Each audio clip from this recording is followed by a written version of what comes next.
नहमदुहु व नस्तईनुहु व नुअमिनु बिही व नतवक्कलु अलैहि व नऊज़ु बिल्लाहि मिन शुरूरि अनफुसिना व मिन सय्यिआति अअमालिना मन यहदिहिल्लाहु फला मुदिल्ल लहु व मन युज़लिल फला हादिय लहु व अशहदु अल्ला इलाहा इल्लल्लाहु वहदहु ला शरीक लहु व अशहदु अन्न मुहम्मदन अब्दुहु व रसूलुहु अल्लाहुम्मा सल्लि व सल्लिम व बारिक व अनइम अला अब्दिक व रसूलिक व नबिय्यिक मुहम्मदिन व अला आलिहि व अस्हाबिहि अजमईन। या अय्युहल्लज़ीना आमनुत्तक़ुल्लाह हक़्क़ तुक़ातिह व ला तमूतुन्न इल्ला व अंतुम मुस्लिमून।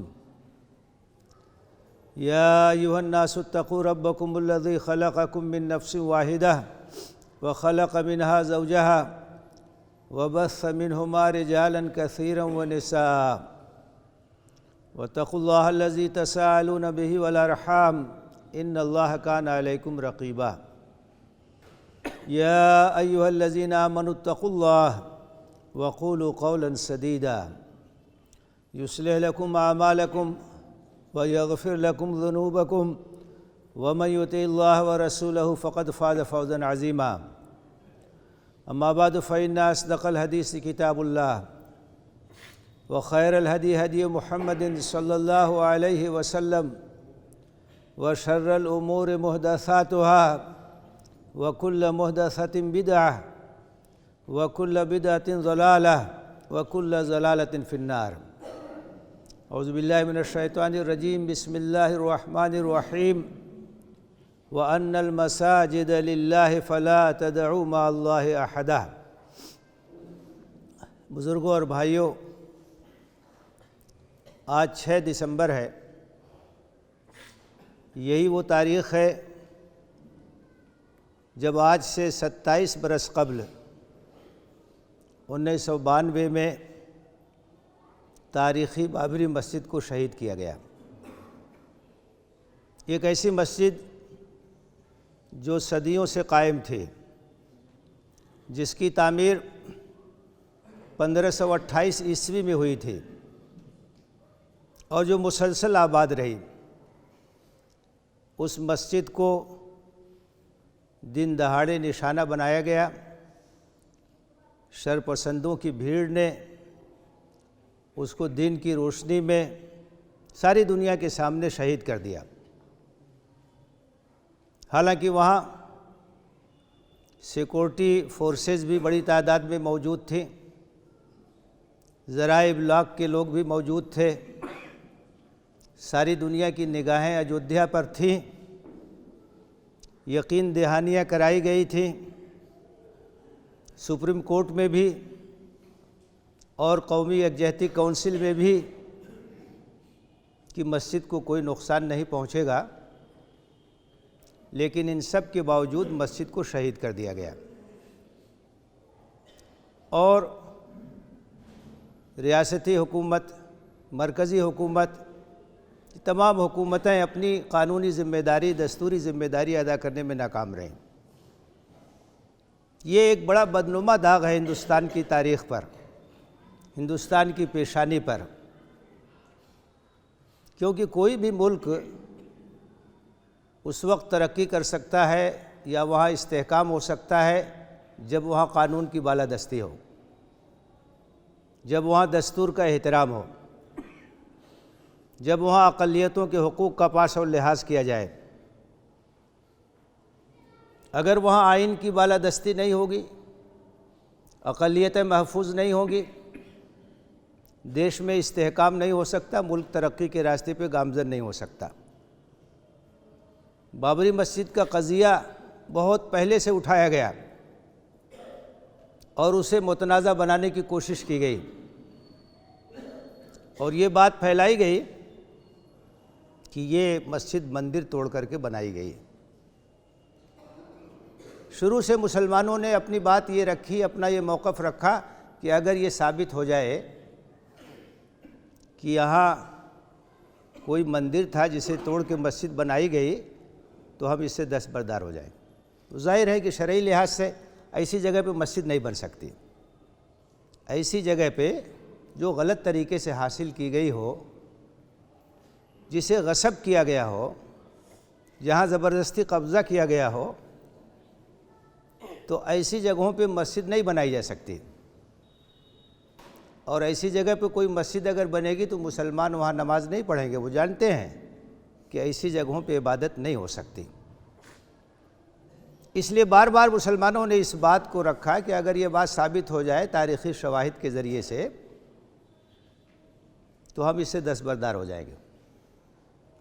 कोई सबूत नहीं पेश किया जा सका, कोई शहादत नहीं दी जा सकी, मुकदमा चलता रहा।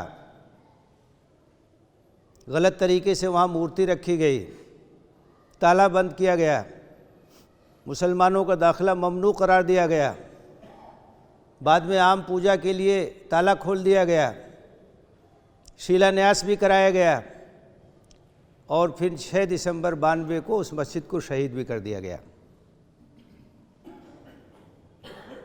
अब तो मुल्क की सबसे बड़ी अदालत ने भी ये बात कह दी है कि मस्जिद को गिराना ये एक मुजरिमाना अमल था। लेकिन सबसे बड़ा सवाल ये है कि उन मुजरिमों को सज़ा कब मिलेगी। 27 बरस बीत चुके हैं, मुकदमा चल रहा है। मस्जिद के इन्हेदाम का मुकदमा 27 बरस से चल रहा है। लिब्राहन कमीशन की रिपोर्ट मौजूद है जिसने पूरी तहकीक करके अपनी तफसीली रिपोर्ट दे दी है कौन लोग शरीक थे इसमें, लेकिन अभी तक उसका फ़ैसला नहीं हो सका और उन मुजरिमों को अब तक सज़ा नहीं मिल सकी। उसके बाद आप जानते हैं कि 2010 में हाई कोर्ट ने एक फ़ैसला किया, वो भी बड़ा अजीब व गरीब फ़ैसला था। 3 हिस्सों में बांट दिया उसे। जिस ज़मीन का मुकदमा है, जिस अराज़ी का तनाज़ा है, उसको 3 हिस्सों में बांट दिया गया था। एक हिस्सा सुन्नी सेंट्रल वक्फ बोर्ड को दिया गया और एक हिस्सा निर्मोही अखाड़े को दिया गया। और हैरत की बात है कि वहाँ पे जो मूर्ति रखी हुई है, जिसे राम लला की मूर्ति कहा जाता है, एक हिस्सा उसको दे दिया। ये अजीब व गरीब बात है अदलिया की तारीख़ में कि किसी मूर्ति को भी एक फरीक मान लिया गया। झगड़ा तो हिंदू मुस्लिम के दरमियान हो रहा है। हमारा दावा है कि मस्जिद की ज़मीन है, आपका दावा है कि मंदिर की ज़मीन है। हमारे और आपके दरमियान फ़ैसला होगा, आप भी सबूत देंगे, हम भी सबूत देंगे। लेकिन नाजायज़ तरीके से, जिसको कोर्ट ने भी तस्लीम किया है कि सन 49 में 22 और 23 दिसंबर की रात में नाजायज़ तरीके से वहाँ मूर्ति रखी गई और मस्जिद की हुर्मत को पामाल किया गया। उसी मूर्ति को एक फरीक मान लिया हाई कोर्ट ने, एक हिस्सा उसको दे दिया। और अब सुप्रीम कोर्ट का फैसला आया तो सब उसी को दे दिया। सबको खारिज करके, ये अजीब व गरीब चीज़ है। दुनिया में इसकी नज़ीर नहीं मिल सकती है कि किसी मिल्कियत के मुकदमे में इस तरह से किसी मूर्ति को फरीक बना के मालिक बना दिया जाए। मालिक या तो हिंदू होगा या मुसलमान होगा, मस्जिद का मुतवल्ली होगा, मंदिर का पुजारी होगा, कोई ट्रस्ट होगा, कोई सोसाइटी होगी, कोई कमेटी होगी। हैरतनाक बात है। उसको भी एक शख्सियत मान लिया गया और पहले 1/3 दिया, बाद में पूरा दे दिया। अजीब व गरीब फैसले हो रहे हैं अदालतों में। तो ये 6 दिसंबर की जो तारीख़ है, उस दिन ऐसा नहीं हुआ कि सिर्फ एक मस्जिद गिरी हो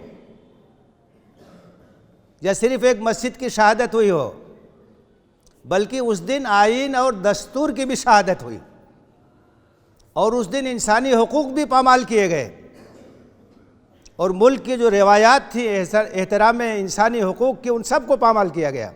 बदनुमा दाग है वो। और अदालत के लिए मौका था कि उस मकाम पर दोबारा मस्जिद की तामीर का आर्डर दे करके उस बदनुमा दाग को साफ़ कर सकती थी। लेकिन अफसोस है कि अदालत ने इस मौके को गंवा दिया। जबकि अगर आपको याद होगा तो ये बात जहन में होगी कि मस्जिद की शहादत के बाद उस वक्त के वज़ीर आज़म ने पूरे हिंदुस्तान के लोगों से वादा किया था कि इस मकाम पे दोबारा मस्जिद बनेगी। टेलीविज़न पे पूरे देश से वादा किया गया था, लेकिन ऐसा नहीं हुआ। मुजरिमों को सज़ा भी अब तक नहीं हुई। अभी जो फैसला आया है उसमें बाज़ चीज़ें ऐसी हैं जो तारीख़ी हक़ाइक़ को दो टोक अंदाज से बयान करती हैं और उसे हमें इस्तेमाल करना चाहिए, आम लोगों के सामने उसे पेश करना चाहिए। उसमें ये बात भी है कि बाबरी मस्जिद 1528 में बनी, और ये बात भी है कि कोई मंदिर तोड़ करके नहीं बनी, जबकि आप जानते हैं कि पूरा आंदोलन जो मुल्क में चलाया गया और नफ़रत की एक फ़िज़ा बनाई गई, रथ यात्राएं निकाली गईं, इसकी बुनियाद इसी बात पे थी कि मंदिर तोड़ करके मस्जिद बनी। सुप्रीम कोर्ट में ये बात फैसले में वाज़ेह कर दी गई है कि वो मस्जिद कोई मंदिर तोड़ के नहीं बनी, इसे इस्तेमाल करना चाहिए। और ये बात भी है कि वहाँ जो खुदाई हुई तो वहाँ जो आसार मिले पुरानी इमारत के, तो उसमें इस बात का जिक्र है कि न वो मस्जिद के आसार हैं न मंदिर के आसार, कोई और चीज़ रही होगी। इससे भी मालूम हुआ कि कोई मंदिर तोड़ करके वो मस्जिद नहीं बनी है। मुसलमानों ने आबाद रखा उसे, सदियों तक नमाज पढ़ते रहे। और आप सोचिए, गौर करने की बात है, बाबर जो कि हिंदुस्तान का सुल्तान था, बादशाह था, क्या ये मुमकिन है कि एक बादशाह वक्त उसको कोई ज़मीन नहीं मिली, वो एक मुतनाज़ा जगह पे मस्जिद बनवाएगा, मस्जिद बनाने का आर्डर देगा, उसका हुक्म देगा? मस्जिद और मस्जिद के अहकाम और उसके आदाब से मुसलमान वाकिफ़ है। बाबर के हुक्म पर मीर बाक़ी ने मस्जिद बनवाई, तो ये कैसे मुमकिन था कि साफ़ सुथरी जगह के बजाय किसी मुतनाज़ा या गसब की हुई ज़मीन पर वो मस्जिद बनाएंगे? उस सदियों से नमाज होती रही, 1528 से लेकर के आप समझ लीजिए कि 1949 तक नमाज होती रही। जिस रात में वहाँ मूर्ति रखी गई, सुबह में ताला लगवा दिया गया, जबरन रोक दिया गया मुसलमानों को नमाज पढ़ने से। तो उसकी पूरी एक तारीख़ है। फैसले में ये बात भी लिखी हुई है कि 92 में जो उस मस्जिद को शहीद किया गया, ये मुजरिमाना अमल है। लेकिन ये कितने अफसोस की बात है कि उस मुजरिमाना अमल में जो लोग शरीक थे उन्हीं के हवाले कर दिया कि ट्रस्ट बनाओ, मंदिर बनाओ। अजीब व गरीब तज़ादात हैं उस फैसले में। और एक सवालिया निशान ये भी है कि अगर आप हमारी मिल्कियत नहीं मानते हैं, तस्लीम नहीं करते हैं, तो आपने फैसले में ये बात कैसे लिख दी कि 5 एकड़ मुसलमानों को ज़मीन फराहम की जाए मस्जिद बनाने के लिए? हमारा तो हक़ ही आपने खारिज कर दिया। किस चीज़ का मुआवजा है ये 5 एकड़ ज़मीन? इसका मतलब ये है कि आपका ज़मीर अंदर से बोल रहा है कि नाइंसाफ़ी हो रही है, मुसलमानों के साथ नाइंसाफ़ी हो रही है, तो कुछ भरपाई के लिए आप 5 एकड़ ज़मीन का मुआवजा देने की बात कर रहे हैं। मुसलमानों ने ये दरख्वास्त नहीं दी थी कि हमको मस्जिद के एवज़ में 5 एकड़ ज़मीन दे दी जाए। मुसलमान तो अपने मस्जिद को बचाने के लिए लड़ रहे थे, मुसलमान तो अपने हक़ के लिए लड़ रहे थे, वो खाने खुदा की बाजियाबी के लिए लड़ रहे थे। और मुसलमानों ने साफ साफ कह दिया था कि मस्जिद क़यामत तक के लिए मस्जिद होती है, न उसको बेचा जा सकता है, न उसको मुंतकिल किया जा सकता है, न उसका तबादला किया जा सकता है, न उससे दस्तबरदारी का कोई सवाल पैदा होता है। कुरान में साफ तौर से कहा गया, व अन्नल मसाजिद लिल्लाह, मस्जिदें अल्लाह की मिल्कियत हैं, ये मस्जिदें अल्लाह के लिए हैं, वक्फ लिल्लाह है, इसकी हैसियत बदल नहीं सकती है, इसकी हैसियत तब्दील नहीं हो सकती है। हम उसके मालिक ही नहीं हैं तो हम कैसे दस्तबरदार हो सकते हैं? मुआवजा वो ले सकता है, तबादला वो कर सकता है जो मालिक हो। वो अन्नल मसाजिद लिल्लाह, मस्जिद अल्लाह की है,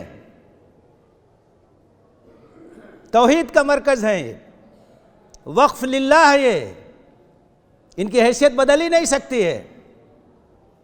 तो कैसे हम दस्तबरदार हो जाएंगे? कैसे उसके मुआवजे में किसी ज़मीन को हम कबूल कर लेंगे?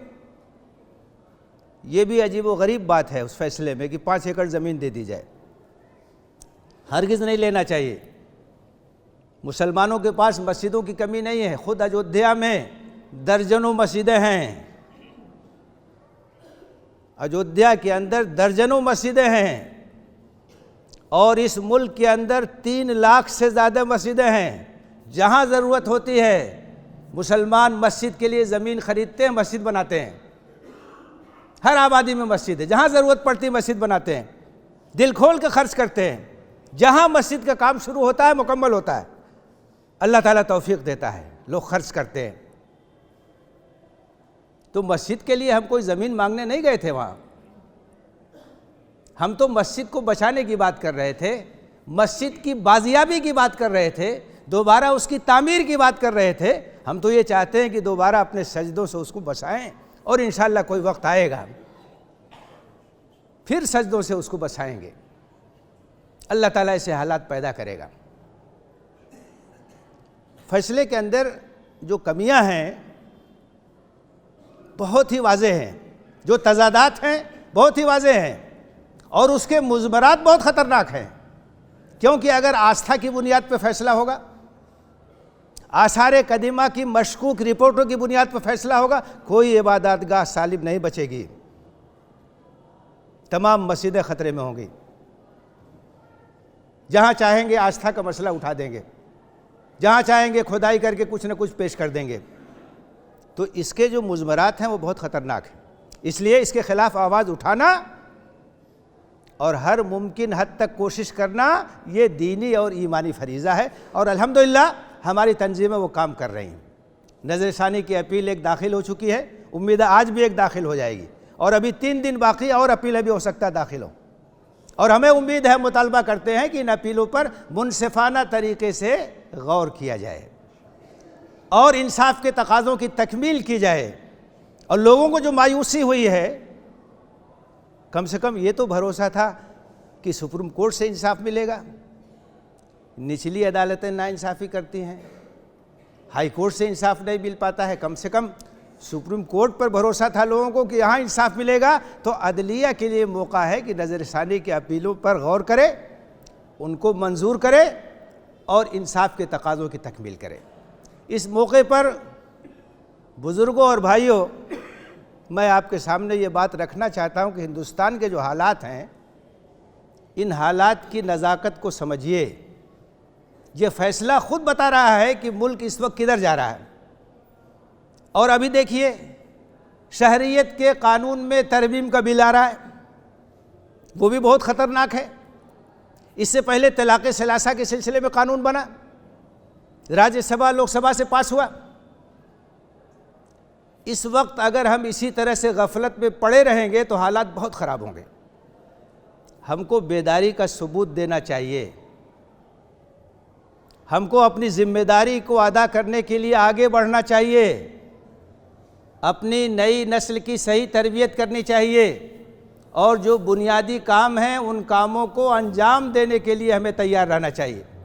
बाबरी मस्जिद की बाजियाबी के लिए मुसलमानों ने मुसलसल कोशिश की, आखिर हद तक कोशिश कर रहे हैं, और आइंदा भी करते रहेंगे।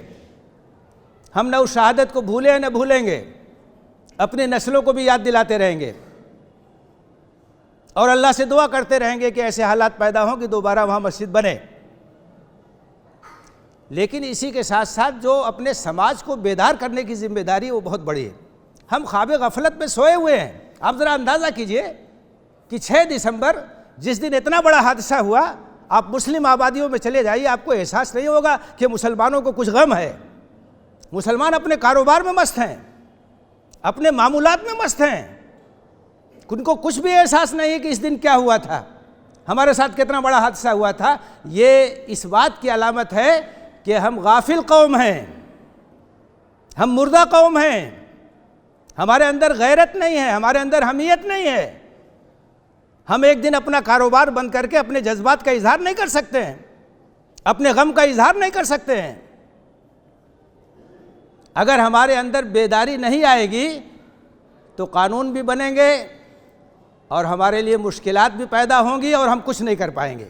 लेकिन अगर हमारे अंदर बेदारी पैदा हो जाए तो ये कानून बनाते रहेंगे और कानून अलमारियों की जीनत बन करके रहेगा, हमारा कुछ नहीं बिगड़ेगा। 3 तलाक के सिलसिले में कानून बना हुआ है। आप बताइए कि अगर हमारे अंदर ये बेदारी हो कि हम अपना तलाक का मामला अदालत में नहीं ले जाएंगे, मुसलमानों के अंदर ये बेदारी पैदा कीजिए, शरीयत का मामला शरीयत से हल करेंगे। जब फरीक़ैन में से कोई नहीं जाएगा, थाने में नहीं जाएगा, पुलिस के पास नहीं जाएगा, अदालत में नहीं जाएगा, तो कानून क्या करेगा आपका? कानून वहीं किताबों में पड़ा रहेगा। बेदारी पैदा कीजिए, मुसलमानों के अंदर ईमानी गैरत पैदा कीजिए, दीन से लगाव और ताल्लुक़ पैदा कीजिए, अपनी जिम्मेदारियों का एहसास पैदा कीजिए और अल्लाह के दीन पर अमल और उसकी दावत का जज्बा पैदा कीजिए। असल हल यही है। शहरियत का बिल है, आ रहा है, काबीना ने मंजूर कर लिया है, पार्लियामेंट में अक्सरियत है, वहाँ भी मंजूर हो जाएगा, राज्यसभा में भी जोड़ तोड़ करके हो जाएगा। हमें क्या करना चाहिए? हमारी और आपकी जिम्मेदारी है कि अपनी आबादियों में, अपने महल्लों में, अपने पास पड़ोस में हम सर्वे करें। जिनके पास डॉक्यूमेंट्स नहीं हैं उनके डॉक्यूमेंट्स तैयार कराएं, जिनके पास कागजात नहीं हैं उनके कागजात तैयार कराएं, कागजात में कुछ गलतियां उनको दुरुस्त कराएं। अगर हम अपने कागजात को दुरुस्त रखेंगे तो ये कानून हमारा कुछ बिगाड़ नहीं सकेगा। ये कानून किन पर नाफिज होगा? जिनके पास कागजात नहीं होंगे, जिनके पास दस्तावेजात नहीं होंगी, उनको घुसपैठिया करार दिया गया है, उनको कैंपों में रखा जाएगा। लेकिन अगर हम चौकसी बरतें, अपनी जिम्मेदारी अदा करें, देहातों का दौरा करें, वॉलंटियर की तरह से काम करें और जिन लोगों के पास कागजात नहीं है या कागजात में कमी है उनको दुरुस्त कराने की कोशिश करें तो इंशाअल्लाह मुश्किलात हमारे लिए पैदा नहीं होगी। तो असल काम करने की ज़रूरत है। हम सिर्फ जज्बात में आकर के ख़ास मौके पर अपना कुछ इजहार ख्याल कर दे, इससे काम नहीं चलेगा। मुस्तकिल काम करने की ज़रूरत है, बेदारी पैदा करने की ज़रूरत है, नौजवानों के अंदर हौसला पैदा करने की ज़रूरत है, इनकी मायूसी को ख़त्म करने की ज़रूरत है, इनको काम देने की ज़रूरत है। कितना काम है जो तुम्हें अंजाम देना है, किस तरह से अपने मुल्क की, मिल्लत की तुम खिदमत अंजाम दे सकते हो। दीन से इनकी वाबस्तगी को मजबूत करना है, इस्लाम के लिए खिदमत का जज्बा इनके अंदर पैदा करना है, अल्लाह के दीन के इशाअत का वलवला इनके अंदर पैदा करना है। इस काम पर तवज्जो दीजिए, तालीम पे तवज्जो दीजिए, तरबियत पे तवज्जो दीजिए, इस्लाह मुआशरा पे तवज्जो दीजिए, घरों की इस्लाह कीजिए, नौजवानों की इस्लाह कीजिए। इंशाअल्लाह हालात का मुकाबला हम कर सकेंगे और अल्लाह पे भरोसा रखिए। अल्लाह हमारी हिफाजत करेगा अगर हम अपनी ज़िम्मेदारियों को अदा करेंगे। अल्लाह से दुआ है कि इन नाजुक हालात में हमें अपनी ज़िम्मेदारियों को समझने की तौफ़ीक़ दे और जो मैदान का अमली काम है वो काम करने की अल्लाह ताला हमें तौफ़ीक़ दे। हमारी सफ़ों में इत्तेहाद और उख़ुवत और भाईचारा पैदा करे और दीन पर चलने और दीन को फैलाने का जज्बा और हौसला हमारे अंदर पैदा करे। आमीन। व आखिरु दावाना अनिल हम्दुलिल्लाहि रब्बिल आलमीन। अक़ूलु क़ौली हाज़ा व अस्तग़फ़िरुल्लाह ली व लकुम अजमईन फ़स्तग़फ़िरूहु इन्नहु हुवल गफ़ूरुर रहीम।